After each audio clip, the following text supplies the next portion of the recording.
everyone, this is Purti, and in this video let's look at the mechanics of trade. My hope is to provide you with a different perspective on trade and introduce some financial concepts. When it comes to trade, it has three parties. One, a buyer, second, a seller, and third, a broker. A broker is an intermediary who facilitates communication between a buyer and a seller and tries to make the transaction go through when the buyer's bid price and the seller's ask price coincide. Let's take a look at a screenshot to understand this concept better. In the screenshot, AMD is at $88.21. This is the last executed trading price when both bid and ask prices matched. Currently, the bid price is at $87.93 and the ask price is at $87.95. When these prices match, that is, if either buyer buys it at $87.95 or the seller sells it at $87.93 or they meet at a middle price, the trade is executed and the last trading price changes to the price at which the trade is executed. Let's now assume that the stock AMD is trading at $100. Let's say I am the buyer and Alice is the seller and E-Trade is my broker. When I want to buy an AMD stock, I give E-Trade $100, who in turn forwards the $100 to Alice, who is willing to sell one AMD stock she owns. The broker gives Alice $100, gets the one AMD stock and puts it into my account. That is, my account debits for $100 and adds one stock of AMD in return. So far, this is common knowledge and I'm sure all of you know that. However, a subtle point that most people don't realize is the trust factor, and this is easily overlooked. When you pay the broker $100, you are trusting that he will give one AMD stock to you. This transaction is also known in the trading world as going long on AMD. In modern context, these transactions are instantaneous, so we hardly recognize that. Now, let's look at the reverse scenario. When you sell an AMD stock, you give the broker one AMD stock and the broker gives you $100 in return after Alice buys your one AMD stock. That is, you become the seller and Alice the buyer.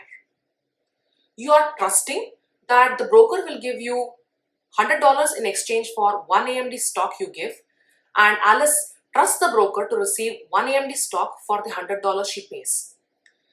This trade is called selling out of long on AMD.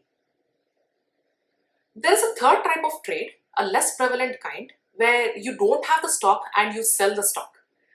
This is called shorting the stock. Sounds confusing? Let me explain. The broker typically has a bag of stocks, and if AMD is in the bag of stocks, the broker sells the stock on behalf of me to Alice. Alice pays the broker $100 and receives the stock. This $100 is passed on to me. Remember that I said earlier that trade is a two-way transaction. In return for the money I receive, I need to promise the broker that I will buy one AMD stock in the future to compensate for the stock the broker sold on Alice's behalf. The broker typically reflects this in terms of -1 AMD stock in your account. In the future, if we buy AMD in another trade, the broker claims this AMD stock because I owe them. This concept is the exact opposite as going long on the stock, that is, buying low and selling high, except that in this case, you are first selling the stock at a high price and then buying it at a low price later on to be in profit. Usually, shorting the stocks are done in a bearish market when you're sure that the stock is going down. Short selling is typically risky as it might amplify your gains and losses by a factor of 2. Let's say you had short sold an AMD stock at $100. You will be in profit only if AMD goes below $100 in the future. If in the future the AMD stock doubles, that is, reaches $200 from $100 after short selling, to buy one stock, you need to pay $200. So your loss is going to be $100. Theoretically, if the entire world decided to put money in the AMD stock and AMD reaches infinity, then your losses are also going to be infinite. So be very careful when you're short selling. On the contrary, If you are going long on the stock and AMD falls by a factor of 2, that is $50, you lose only $50. And even if the stock reaches 0, your loss is going to be limited to 0 and not infinite as in short selling. Now, let's look at the trust factor between the broker and me in the short selling case. Since I promised to buy one AMD stock from the broker in the future, the broker enforces this by ensuring that I have the necessary purchasing power in my account, or what is called as margin.